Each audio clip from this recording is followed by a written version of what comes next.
And back. there's many other We decisions you've back made that early you've gotten morning with killed it. for. Do you think it's because you're just a let's go do I this don't know thing what I'm type finna guy, run. or Oh, what do you I'm think? finna run some boot camp on I Warzone. think everything we do is calculated. Just because I started Some playing it. really smart people I gotta around see you. something real You quick. need to listen to them and make your decision.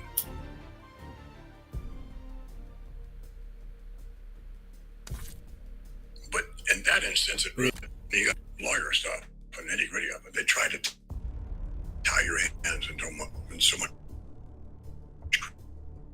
creativity.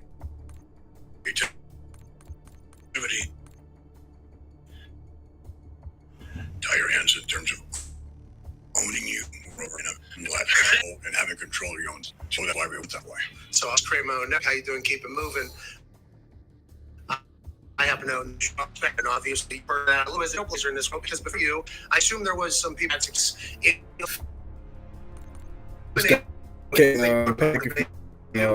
you hear the news or do you hear the noise whenever people say like this wrestling thing is much better because of you? And do you hear the noise that, hey, this wrestling thing because of you has turned into what it was originally? Do you hear that shit or do you try to stay out of all of it? Same shit, but not the same. Really? I mean, I think, again, I'm not big on the pats on the back. It really screws with your mind. You're somebody.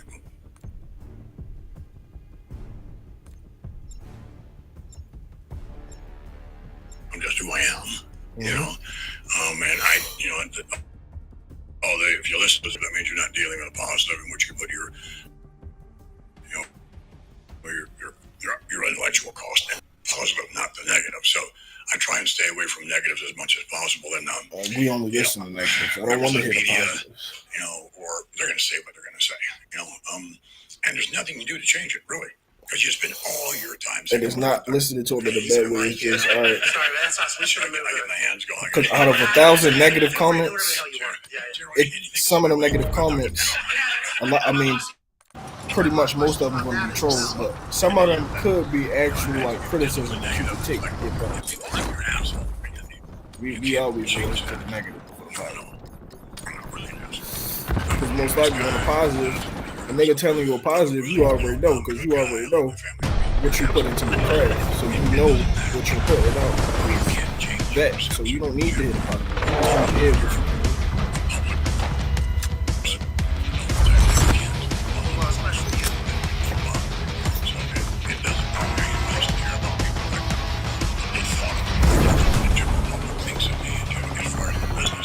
Let's do this. It's just that people think I'm an asshole. Congratulations, like I am. At what point did you make that decision? Because by the way, your stamina in this thing is unbelievable. It took a while. I think when you're first starting out and giving it everything you possibly can, doing it for all the right reasons, and people start knocking you, calling you something that you're not, and what have you.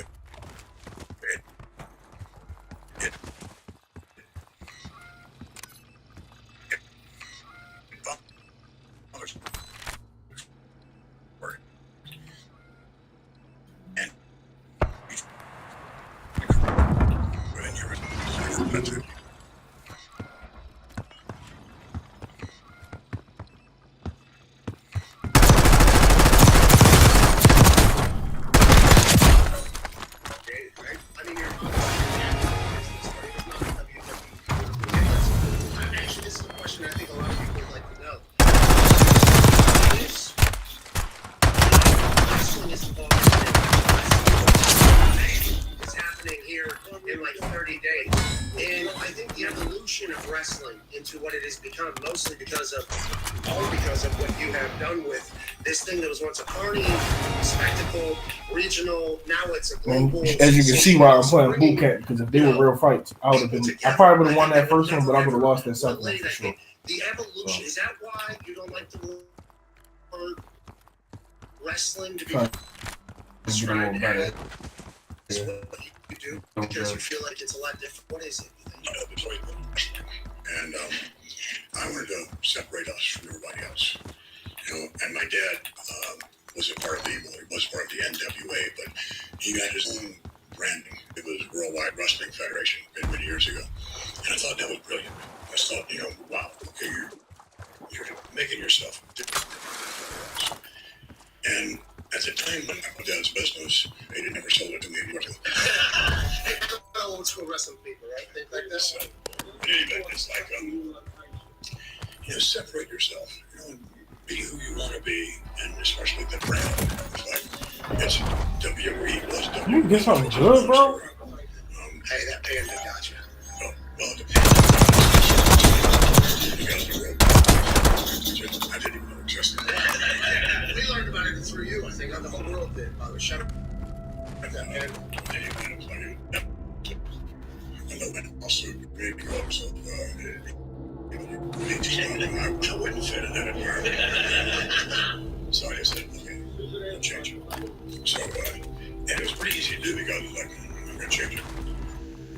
So about 30 minutes at the most. I'll get to you. We're good. Is that your creative process? Because the Comcast deal that almost happened, right? They had a little bit of creative control, and you wanted the creative control. Because have you always been just a super creative human being? I mean, you're putting on 2 shows a week on TV now for like 30 years, 40 years at this point. The amount of shows and ideas you've had to create, not all of them have been great. I think everybody would recognize that. But there has been some brilliant and incredible moments through like 4 different decades at this point. Have you always been super creative? Like, how did this all come to be? Yeah, everybody knows. It's a team. Yeah, great team. Great executives.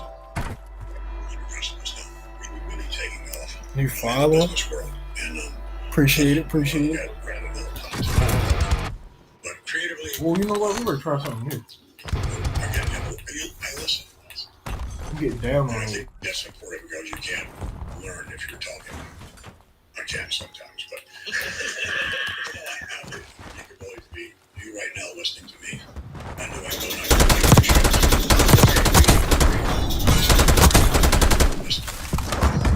Buying a car is kind of a big deal. You need to see all the options. Car Gurus is new and used cars from right in your hand, so you know your big deal is the best deal. Get it with Gurus at cargurus.com. Yeah, Body language ain't the way you're thinking. Hey, everybody listens to you when you talk, dude. You're fucking Vince McMahon. Yeah. And I know you don't like that. I know you don't enjoy people saying that. You don't like pats on the back. You literally just say it. It's a long withstanding thing that in the Hall of Fame speeches, like, hey, don't thank Vince McMahon. Even though, by the way, you probably created the concept that is going into the Hall of Fame and took over and everything like that. You hate that type of shit. With that being said, that is what I like to talk about, that type of stuff. You're an absolute legend. And I think we have some news to bring, too. We're not about Hall of Fame. Do you want to do that right now? Yeah. Undertaker, of course, is going to be in the Hall of Fame. And I'm going to have the distinction of inducting him in the Hall of Fame. Let's go! Hey, that's a big deal, right? This is a mess, kid. You've only done this, I think, for Stone Cold. This would be one of the most difficult things I've ever done in my life. How come? I like the guy. I love the guy. I love the guy. We've known each other for so many years. You've been through all kinds of situations, some that didn't make the newspapers and so forth, but I mean, when you live on the road like that, you have your family, when you live on the road, man, you have to have a family on the road, and you have to have people you can count on, rely on, they're loyal, and what have you, and trustworthy, and not have to look over your shoulder, and he's that kind of guy. He's an extraordinary human being, as well as merely all-time greats in the ring, but as the human being, I could talk about the character, and it won't bother me at all. But in my mind, I'm thinking, I'm up here inducting him. I'm thinking about, I know who he is. And that's tough when you know someone that's that close and you care about them so much. And it's going to be one of those difficult things about fun. Well, I want to let you know, I think a lot of people are probably very surprised to see you got choked up there at the beginning, man. Yeah, you did. Yeah, you did. Listen, that just happened right here. We got on this show, dude. This show. Okay. Got choked up there, but the relationship with Undertaker, you said the loyalty, and this has been documented pretty well. And I like niggas still use smokes and Warzone? Obviously, been a fan since I was a kid. A lot of what wrestling that I watch as a teenager growing up created the person that I am. The Undertaker would be the Monday Night Wars, right? This is where I feel like you will take the game because his character is awesome. He's able to do whatever, whenever at that point. if you wanted to jump ship, That was my aim, bro. That was a horrible. turn, massive turn. That would have been a huge swing, but he stuck by your side. I got a chance to chat with him a few times. Incredibly nice. When you're in the middle of those wars, okay, when you look back on the WCW Turner War like that, did it change you like creatively as a human? Because everybody says Vince McMahon when there's competition is at his absolute best. So now, oh my God, I'm glitching so bad. Now AEW is the big one. They just bought Ring of Honor, I believe, last night in there. So like when everybody says competition makes Vince McMahon better, what do you think that means? And do you believe that looking back on those two like very similar feeling situations? Well, I'm probably one of the few people in the world who enjoys confrontation. So, like you enjoy it. I enjoy confrontation. I mean, it's one of the things that really grabs you up. It's one of the things that puts you on your toes. It's okay, what we're going to do here in a split second. I enjoy confrontation, physical confrontation. I enjoy that, you know? Yeah. So with a background like that, you know, and a further background when I was a kid, it was like, hey, we don't want to hear another bad kid story or something like that. But my philosophy... we do, by the way. Well, no, I'm not saying that. But what I will tell you is that I learned a long time when I was a kid that I lived through that beating I went. So if you lived through the beating and you won, what did you do to me? Destination marked. You know, so in terms of competition, in terms of that confrontation, I'm not afraid of it. I relish it. You know, and I worked it like an Undertaker. Undertaker and I never had a conversation about him going to WCW. Not one. I never asked him. I'm saying he won. Not one. Well, see, that is, I think, why all the documentaries and why you're inducting him is going to be so special, because you two just have a great relationship. And I think you hinted on something that probably not a lot of people have ever heard of, including myself. Sorry to hear you went through that, but that mental toughness, you think you had that you think the mental toughness is potentially what makes you and separates you from everybody else? I don't know. There are a lot of things that, you know, I'm just wired differently than most people, that's all. And that's probably one thing, but you know, I think heredity plays a part in it. You're just who you are, and you accept that in you, what your weaknesses are, you know, and your strengths are, and you use them in the best appropriate way you can. So whenever you are a kid, grinding through, you know, growing up, visualizing things, what was one of them? So when I was a kid, I looked up at the hill, okay, and there was rap videos, and there was Escalades on 24s, and there was like these big houses up on the hill, and I'm like, all right, I'm buy one of those, and then I want that Escalade on 24s right there. That day I was drafted, I bought Cadillac Escalade on 24s. I didn't get my signing bonus for 3 months. That Cadillac Escalade on 24s almost got vetoed immediately, and I had to show a news thing. But when you were a kid, you always had dreams of being incredibly wealthy? No. Just successful? Nothing like that? What was it? I just wanted to be everything I could be. I got to trailer park, you know, and which was great. I didn't think different. It was awesome. Yeah, which was a step up where I said before with the running water. But that was awesome. It's not lost to go by one day and have a ton of money and that sort of stuff. You'll be successful. You know, better life than where you are. So you want to reach beyond that, you know, for sure. But it's not that. I mean, you hear people bullshit and say they don't do it, they don't do that. But out there, I will, you know. But, and I don't know what's in the bank, I don't care. You got a lot in there. Yeah. See trailer? 8-foot trailer to all those zeros, dude? Anyways, get back to what you're saying. That is incredible. You say it's not about that, though, right? For you, that was for me. You know, I mean, I think there was a period of time when, after. Yes, he got me back.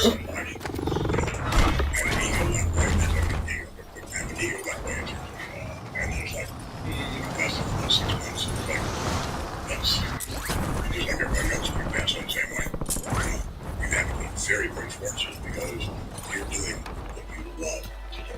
And the odds of me sitting here, you know, and even being alive are astronomical. If you knew my background, I mean, astronomical. How come just one thing went on to that and all of them? What do you mean by whatever you said? Like, for instance, I booze like 5 to 6 times a week for like like 4 to 5 years while I got into the NFL. Probably took a lot of years off my life. That is something I'm projecting. Are you saying that because you are 76 years old? Wow, this is what other people said. The internet said this. The internet said this. You're still working. Moving here. What do you mean, like you shouldn't even be alive? This is like, You think this will work, guys? Right? None of what I do. I love it. I love the people I do business with, and the organization and out. It's not work at all. None of it is. It's one of the reasons probably I put in so many hours. so whenever you think about the future, because a lot of people on the internet, they say with some of the moves that get made. Now listen, I was in the NFL where I have lunch with a dude. Okay, I go into my meeting. I never see that guy again. That guy was cut. He's gone. This is the NFL. There's only a certain amount of spots. With you, whenever you have to make those decisions to move forward, people always assume that you just have no heart and you do not care at all about any of these people. Then there's podcasts that happen. Each one of those decisions that you make, whether it's to release somebody or, by the way, push somebody or somebody, how much weight are any of those decisions like super? Damn, you're like 15. It's like what will make the best show? Probably won't be playing that again. Just for one time. And if you have dead weight around you, we had a situation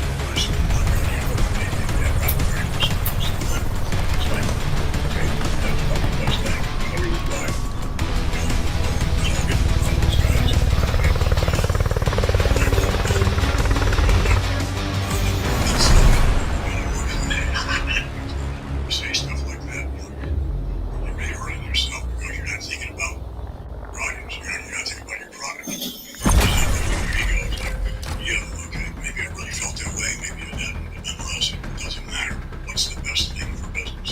If the audience wants to go back, you bring it back. It has value.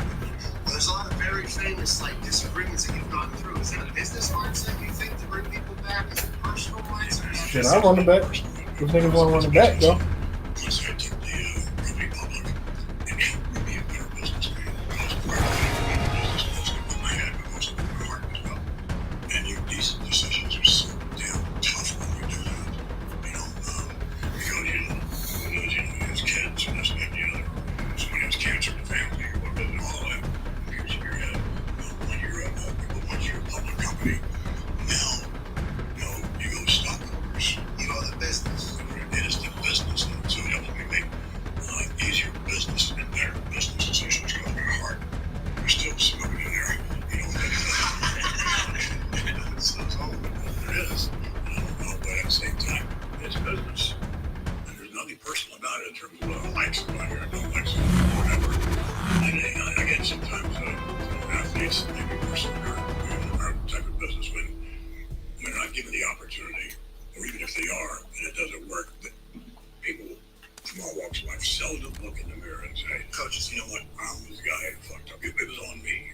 Instead, everyone has a million excuses why things didn't work, and generally speaking, the heat has to go someplace, the old blame game, and I'm the bad guy, so that's part of the job. Yeah, you're okay with being the bad guy for the business, and I assume that helped for the business to make those decisions. But yeah, in our world, it's I always really the don't coach's feel like fault. playing this. It's the coach's fault. The coach fucked me, hated me. I mean, that's an entire thing. That's our world, and you do take a lot of heat for all that type of stuff.